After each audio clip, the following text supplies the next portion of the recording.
Hey guys, welcome to the Fear of the Walking Dead after show here on the stream.tv. I'm Michael Tiberi. And I'm Sue Castillo, and let the feeding frenzy begin. But as luck would have it, here in LA, our zombies have eating disorders, so. Yeah, it seems like they're a little, everybody seems to have a little bit of dietary restrictions. Nobody's really chowing down. And let's just say, I mean, we'll get right into it. Right at the church when Nick discovers Gloria eating the first person. And she's just, I mean, at that point, it seems like she really has thrown everything out the door and is going for it. Yeah, I mean, you know you woke up from like a really messed up high when you wake up in like a Lane Bryant blouse and no shoes on. You're tripping balls at that point. And then to see your girlfriend just nibbling on somebody's face is just horrific. Absolutely, yeah. I agree. And seeing and how, you know, I'm gonna kind of relate here in a sense that every time I go to church, I do feel like a zombie, but I don't, you know, I don't end up eating my friend, but I kind of can relate to that same feeling of like, why am I here? What am I doing? Yeah, yeah. And the part that tripped me out about the church episode specifically is it's just, one, it took place in a church. First, you sexing and drugging in a church. Of course, when you run in the street, Jesus is going to take the wheel literally and run you down with the truck, which is what happened to Nick. So right, not in my house. Yeah, not in my house. Yeah, not in my house. This guy he's no, I mean, God has no tolerance for this. Zombie or not, like, you shouldn't be doing drugs in church. No, that's the last place you really should be doing drugs. Mm-hmm. And let's talk about, I mean, with the church, like, comes, you know, later on in the episode after, you know, Nick is in the hospital coming down from this, you know, his drug high and also the high of seeing, you know, Gloria eating another human being. You know, Travis decides that, you know what, I'm going to go check out the church on my own. Let me investigate. Because that makes sense. Right. That totally makes sense. I'm going to go solo into the church, and then not only am I going to go solo, I'm going to tell my girlfriend Madison about it, and then we're going to go back to the church. Right. Yeah, so we're just going to three-peat the church throughout this episode. Like, that's a little too much church in one day, let alone, yeah. I've never gone to church that much in my entire life. No. And they went 3 times in one day. And then, you know, they decide, let's not tell the police about this. We saw some blood and guts. We'll handle it ourselves. Yeah, well, we got this. How it goes. We got this. So then, honestly, I can't think of the 2 worst places you could find yourself in a zombie apocalypse. Is just, you've got church, and then you've got the school. Right. I think the message here is don't go to church and don't go to school, right? Just give up. Because those are 2 places that things are happening. I mean, that's a great message. I would love that. You know, I think I'm already abiding by that. So I at least know that I am safe from zombies at this point in LA. So then we're going to the nicest public school with metal detectors I've ever seen. This was like the Degrassi of schools. And then we get introduced to Tobias, who sneaks in a knife.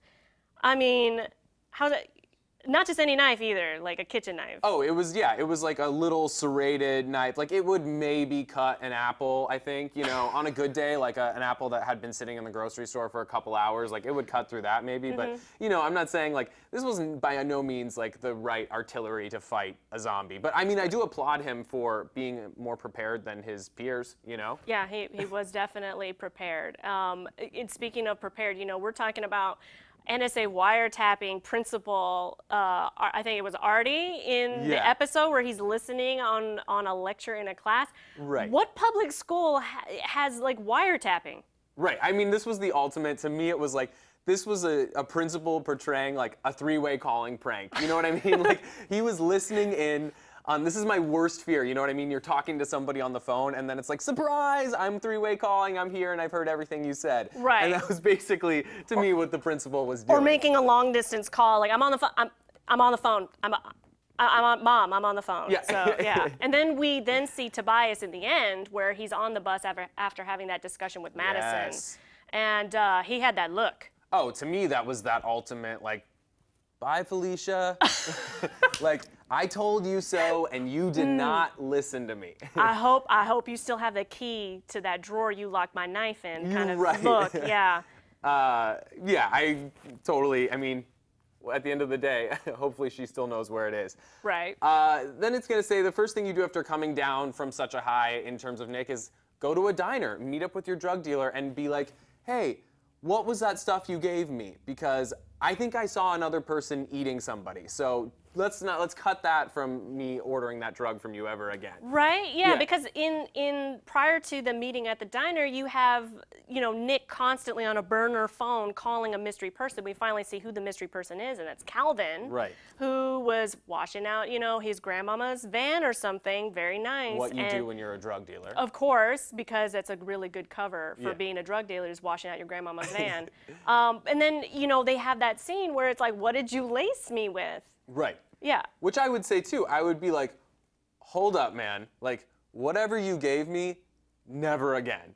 Yeah, but then in that same scene, he wants to score again, and then that leads us to the fight in the tunnel. Yes, one of my favorite fights. That was kind of like I mean, it wasn't the best fight. It was a little, do you think it was unmatched by any means? Or yeah. Was this comparable to like a Mayweather-Pacquiao sort of situation? No, absolutely not. Yeah. It was not like the Ronda Rousey of fights. It was definitely one of those, like, you trying to survive kind of that scream that Nick, when the gun pointed back at him, I've done that scream. I've done that scream when I've tried to kill a spider in my apartment. Right. So I understand that feeling. Right. And then we bring Madison, Travis, and Nick all together to finally come that culmination moment of what the hell is going on. Right. And they're absolutely seeing, you know, they're seeing Calvin lying on the ground after after Nick has run over him repeatedly, you know, like Suge Knight style. And, you know, I mean, it's like, Suge Knight is the only person who actually, like, he would be screwed in not being able to kill these zombies by running over people. But, yeah, they have this big moment where they're like, what's going on? And then the episode is done. So I think it was a great, you know, that was a very interesting first episode for Fear the Walking Dead, I'd say, right? It was a very interesting first episode, and I feel they kind of got that whole effect out here. They did get the effect out here in LA where people are just like, what's going on? There's something happening. Is that guy eating his face? I'm not sure. And they kind of got that because it was very lacking in emotions, but, you know, all in all, for a season 1 premiere, I think it was a slow burn. Yeah. But I think they're going to ramp it up by episode 2. So. Yeah, I absolutely agree. So thanks, guys, for joining us here on the Fear the Walking Dead after show on the stream.tv. And make sure to, you know, keep using the hashtag TWDAS for Fear the Walking Dead. Tweet us, let us know your thoughts, and we'll keep, you know, we'll see at the end of the week what we can decide. All right. Bye, guys. Bye. Hey guys, for more of the Fear the Walking Dead after show, make sure you hit that button. And subscribe to the stream.tv.